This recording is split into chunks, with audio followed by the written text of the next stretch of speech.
తాకట్లో ఉన్న మీ బంగారాన్ని విడిపించి ఆ రోజు ఆన్లైన్ రేటుకి కొంటాం. Sharma gold company. శ్రీ మహాగణాధిపతయే నమో నమః. అశేష ప్రేక్షకులకు శుభాభివందనాలు, శుభ ఆశీస్సులు. గ్రస్తోదయ చంద్రగ్రహణం దాని యొక్క ప్రభావం చాలా విశేషంగా, చాలా పెద్దదిగా, ఇబ్బందికర వాతావరణం చాలా ఎక్కువగానే కనిపిస్తుంది. మేషరాశి, అలాగే సింహరాశి, కర్కాటక లగ్నం జన్మ ప్రభావాలు, అందులో ఉన్నటువంటి వారి యొక్క ప్రభావం ఆ నక్షత్ర రాశి లగ్నములలో ఉన్నటువంటి వారి యొక్క ప్రభావం చాలా ఎక్కువగా ఉన్నది. యో దోష సమజని తద్దోష. గత 3 రోజుల క్రితం వరకు కూడా గ్రహణం గురించి ఎవరికి చెప్పవద్దు అని అనుకోవడం జరిగింది. సూర్యగ్రహణం అన్నప్పుడు అసలు గ్రహణం లేదు అని చెప్పిన బుద్ధిమాంద్యంతో ఏ ఒక్కరు కూడా వినలేదు. ఏదో గ్రహణం ఉంది, దాని నుంచి మనకి ఏదో అనర్థం జరగబోతుందని చెప్పి చాలామంది అనవసరమైనటువంటి విధానాలను ఆచరించారు. అది దృష్టిలో ఉంచుకొని ఎవరి కర్మకి ఎవరి కర్తరు, చెబితే వినకపోతే మనమేం చేస్తామని చెప్పి వీడియో ఈ చంద్రగ్రహణం గురించి ఇవ్వకూడదు అనుకున్నా. కానీ ఖగోళ శాస్త్రాన్ని రాసినటువంటి, ఇప్పుడున్నటువంటి వారిలో ఖగోళ శాస్త్రాన్ని రచించిన వారిలో ఏకైక వ్యక్తి ఎవరైతే ఉన్నారు, 73 సంవత్సరాల పెద్ద ఆయన పిలిచి, అంటే మామూలుగా కూడా ఆయన ఒక్క అపాయింట్మెంట్ మనకు దొరకదు. ఎంత ప్రయత్నం చేసినా కష్టం. అపాయింట్మెంట్ దొరికితే అదృష్టమే. వాళ్ళ ఒక జన్మ మారిపోయినట్టే, జీవితం బాగుపడినట్టే. ఫోన్ చేసి రమ్మన్నారు. 15 నిమిషాలు మాట్లాడటానికి రమ్మన్నారు. వెళ్ళాను. 800 కిలోమీటర్లు అప్ అండ్ డౌన్ చేశారు 15 నిమిషాలు మాట్లాడటానికి. వారు చెప్పినవన్నీ విని అయ్యో ఇంత ప్రభావం ఉంది కనుక ఆ ప్రభావాన్ని ఖచ్చితంగా వివరించాలి, చెప్పాలి అని అనుకున్నా. అయితే మరలా ఇదే విషయాన్ని ఎందుకు చెబుతున్నాను అంటే, గ్రహణ ప్రభావం మేషరాశి, సింహరాశి, కర్కాటక లగ్నమునందు ఉన్న ప్రభావముచే నిన్న 3-4 గంటల మధ్యలో కరీంనగర్ నుంచి హైదరాబాద్ డ్రైవింగ్ చేస్తూ వస్తుండగా త్రుటిలో 2 లేదా 3 సెకండ్లు అంత త్రుటిలో తప్పినటువంటి ప్రమాదము, ఘోర ప్రమాదం త్రుటిలో తప్పింది. లేనిచో నిన్న రాత్రి ఇవాళ కూడా ఘోరమైన ప్రమాదం అవధాని గారికి అని చెప్పి పడేది.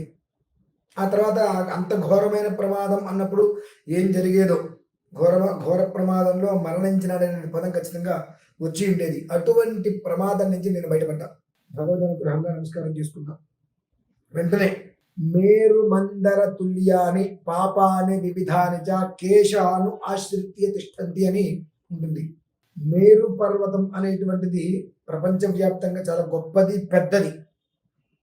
ఈ మేరు పర్వతం అనేటువంటిది ఏదైతే ఉన్నదో దానికి సమతుల్యంగా మన పాపాలన్నీ కూడా వృద్ధి చెంది దానికి సమతుల్యంగా నిలబడి మనకు ఏ ఒక్క కర్మ ఫలితాన్ని మనం తీసుకోవడానికి అవకాశం లేకుండా, సుకృతం అనేటువంటిది లేకుండా దుష్కృతమైనటువంటి కర్మల్ని మన చేతి అనుభవింపచేస్తూ అనేక రకాలుగా మనల్ని ఇబ్బందికి గురి చేస్తూ ప్రాణాపాయ స్థితి వరకు తీసుకువెళ్తుందని చెప్పి గ్రహించి ఎంతో మందికి ఎన్నో విధాలు అనుసరిస్తూ ఉంటాం. అవన్నీ కూడా మన శిరస్సు మీద ఉండేటువంటి వెంట్రికలు, కేశాలు ఏవైతే ఉంటాయో వాటిని ఆపాదించి పెరుగుతూ ఉంటాయి. వెంటనే ఈ 2-3 రోజుల్లో ఎంతో మంది వాళ్ళ గ్రహణ స్థితి గమనం గురించి మాట్లాడటం జరిగింది ఫోన్లో.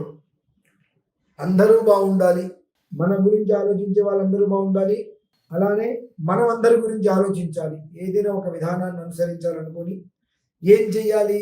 బాబు, గ్రహణం ఇలా ఉంది, ఈ గ్రహణ ప్రభావము ఇంత దారుణంగా ఉంది కనుక మీరు చేసేటువంటి ప్రక్రియలో ఈ పనితో మీరు చేయండి అని చెప్తే ఎవరు చేయరు. కేశాను ఆశ్రిత్య తిష్టంతి, ఉన్నటువంటి కేశాలు నెత్తి మీద ఏవైతే ఉన్నాయో మొత్తం గుండు చేయించుకోమని చెప్పడం. పూర్తిగా కూడా క్షవరము అని అంటారు, ముఖక్షవరము, శిరక్షవరం, పూర్తిగా కూడా గుండు చేయించుకొని ఈ గ్రహణ విధానాన్ని మీరు అనుసరించండి అని చెబితే ఎవరు వెంటనే సిద్ధపడరు. కనుక ఏదైనా ఒకటి మనం చెప్పాలంటే మనం ఆచరించగలగాలి. అదే రాశికి సంబంధించిన విషయంలో పడినటువంటి బాధ అంతా ఇంత కాదు, ఇబ్బందులు చాలా భయంకరంగా ప్రమాదం.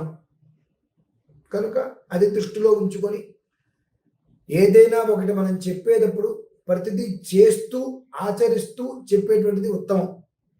నేను ఆచరించకుండా మీరు ఆచరించండి అని చెప్పడం కరెక్ట్ అయిన విషయం కాదు. కనుక ఈ గ్రహణం అనేటువంటిది ఏ స్థాయిలో ఉందో చూసా కనుక ఆ స్థాయి ప్రభావం ఎవరు ఇబ్బంది పడకూడదు, సమస్య ఉత్పన్నం కాకూడదు, ప్రమాదం రాకూడదు, అన్నిటి నుంచి బయటపడాలన్న ఉద్దేశ్యంతో చక్కగా క్షవరం చేయించుకోవడం జరిగింది ప్రశాంతంగా. ఎందుకంటే మన దగ్గర ఉన్నటువంటి అన్ని పాపాలని వదిలేస్తే మనం చేసేటువంటి పుణ్యం మనం తీసుకోగలుగుతాము. కాబట్టి కొంతమందికి ఫోన్లో చెప్పడం జరిగింది, చక్కగా వపనం చేయించుకోండి, ఆ వపనం అనగానే గుండు చేయించుకోండి, నెత్తి మీద పాపాలని తీసేసేయండి, ఈ ఉన్నటువంటి దోషాలు తొలగిపోతాయి, మళ్ళీ 2 నెలల్లో పెరిగేది కదా ఏంటి అని చెప్తే అందరూ నవ్వారు. గురుగారు ఊరుకోండి గురుగారు మరి చెప్తారు అని చెప్పి. మంచిది, సరే మీకు చెప్పడం కాదు, నేను ఆచరించాలి, నేను ఆచరించి మీకు చెప్పాలి. కనీసం 100కి 1 ఇద్దరైనా అర్థం చేసుకొని ఆచరించగలిగితే మేషరాశిలో, సింహరాశిలో, ప్రధానంగా కర్కాటక లగ్నంలో జన్మించినటువంటి వారికి కొన్ని గండాలు తప్పి ప్రశాంతంగా ఉంటారన్న ఉద్దేశంతో నేను ఆచరించాను, మిమ్మల్ని ఆచరించమని చెబుతున్నాను. అలాగే ఆ గ్రహణ సమయంలో రేపు ఉదయం నుంచి రేపు రాత్రి ఎల్లుండి ఉదయము ఎవరు కూడా గడప దాటి బయటికి రాకండి. ఈ నక్షత్రంలో, ఈ రాశిలో మేషరాశి, సింహరాశి, కర్కాటక లగ్నంలో జన్మించిన వారు పొరపాటును కూడా బయటికి రాకండి. లేనిపోయిన ప్రమాదాలు వద్దు, కన్నుబోయింత కాటికి అసలు వద్దు మనకు. కాబట్టి ఆ విధానాన్ని అనుసరించి ఉండటం సర్వదా శతధ సహస్రధ అత్యంత శ్రేయస్కరం ఈ రాశి లగ్నాలలో జన్మించినటువంటి వారికి. అలాగే ప్రాణం, ఆయుష్, ఆరోగ్యం, అంటే ఆయుష్ ఆరోగ్యం ప్రధానం అనుకుంటే వెండి పాత్ర, ఒక 3 గ్రాములతో బంగారపు సర్పము, 1 గ్రాముతో బంగారపు చంద్రబింబం చేయించి ఒక వస్త్రంలో పెట్టి ఉదయం 7 గంటల దానం ఇవ్వండి. అవకాశం లేని పక్షం వెండి సర్పం, వెండి పాత్ర, వెండి చంద్రబింబం దానం ఇచ్చి పరిపూర్ణంగా ఇక్కడతోటి ఈ గ్రహణ స్థితి గమనంలో వచ్చేటువంటి యో దోష సమదని తత్ దోషాలకి ప్రాయశ్చిత్తాన్ని చేసుకొని ప్రశాంతంగా ఉండగలరు అనేటువంటి విషయాన్ని మరీ మరీ మరీ తెలియచెప్పాలి. ప్రతి మనిషికి అర్థం కావాలి. ఈ రాశిలో ఉండేటువంటి వారికి ఏ స్థితిలో ప్రమాదం పొంచి ఉన్నది నేను అనుభవించే కాబట్టి ఆ ప్రమాదం ఎవ్వరికీ వద్దు. నీకైనా నాకైనా ఎవరికైనా ఒకటే. నిన్న జరగరాంది ఏదైనా జరిగినట్లయితే నా పిల్లవాడు ఒంటరివాడు అయిపోయేవాడు, నేను నా భార్య ఇద్దరం కారులో ఉన్నాం. కర్మకాలి ఏదైనా జరిగినట్లయితే నా పిల్లవాడు అనాథ అయిపోయేవాడు, ఒంటరివాడు అయిపోయాడు. ఎక్కడో దేశంగా దేశంలో ఉండి వారి జీవితాన్ని చేతులారా మేము నాశనం చేసిన వాళ్ళు అయ్యేవాళ్ళు. ఎక్కడో భగవంతుడి యొక్క అనుగ్రహం ఉండబట్టి, భూమి మీద నౌకలు ఉండబట్టి, తినే మెతుకు మీద ఆ పేరు ఉండబట్టి ఏదో యోగం కాపాడింది.